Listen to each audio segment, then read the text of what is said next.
And I am done. Just finished up the second Murderbot book, Artificial Condition. Wanted to give you my quick, unedited thoughts as soon as I finished reading the book, which was just now. So I really like this book. I give it 4.5 stars.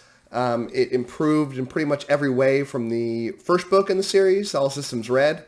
It's really good, and I'm not a big science fiction fan. I like science fiction. Don't get me wrong. I've read a lot of it, but it's not. It's certainly not nearly as good as fantasy to me. And I'm not a big fan of small books. So this combined for me to give this a high score. I am just blown away by how good this book was.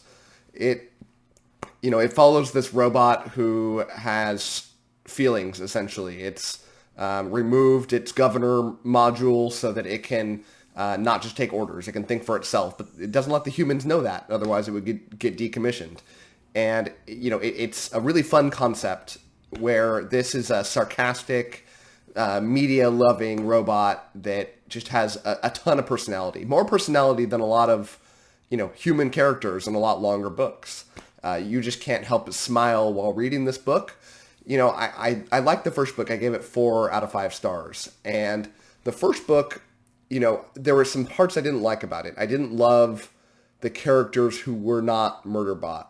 And I kind of worried that they'd kind of follow that same cast along into the future books. The first book kind of ended where you got this feeling like this was going to be the core cast that you got used to. And I was kind of sad about that. But this book started out within like 2 pages. You realize that the whole cast got dumped except for Murderbot. We're going to bring in a whole new cast of characters. And, they were very good. One in particular is another, I don't want to ruin anything, but another robot type personality that is just as entertaining as Murderbot.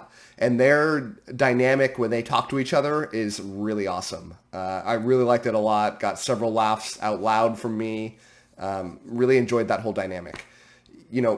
I didn't give it 5 stars, in part because I don't know if I'll ever give a book this size 5 stars. It just can't quite hold up to what I find the best of books, which is long, epic fantasies with kind of a darker nature. Those are, if they're written well, those are guaranteed 5 stars from me.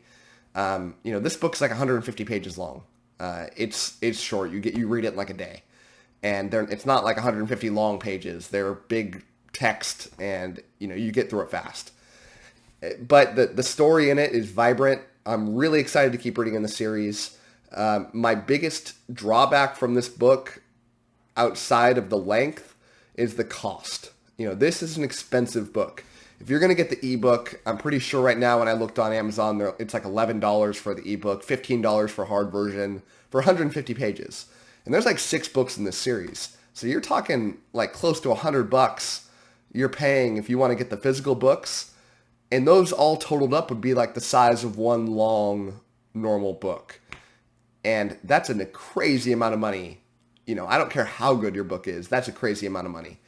I'm cheap. I go through the library. I have a great public library. They have every book I'd ever want on ebook, so I don't pay a dime.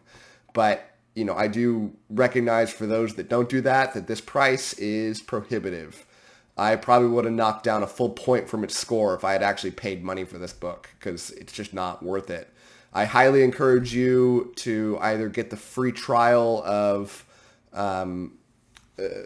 Amazon, the free monthly, or I don't know what it's called, but the free books on Amazon. I know this is at least the first few of the books in the Murderbot series. You can get free that way by doing a free trial, or just look at your library. I bet they have them. It's a popular book. It's popular for a reason. So I highly encourage you to read Murderbot. The hype is real, everybody. And I can't wait to read the next one. So that's my review. I hope you enjoyed it.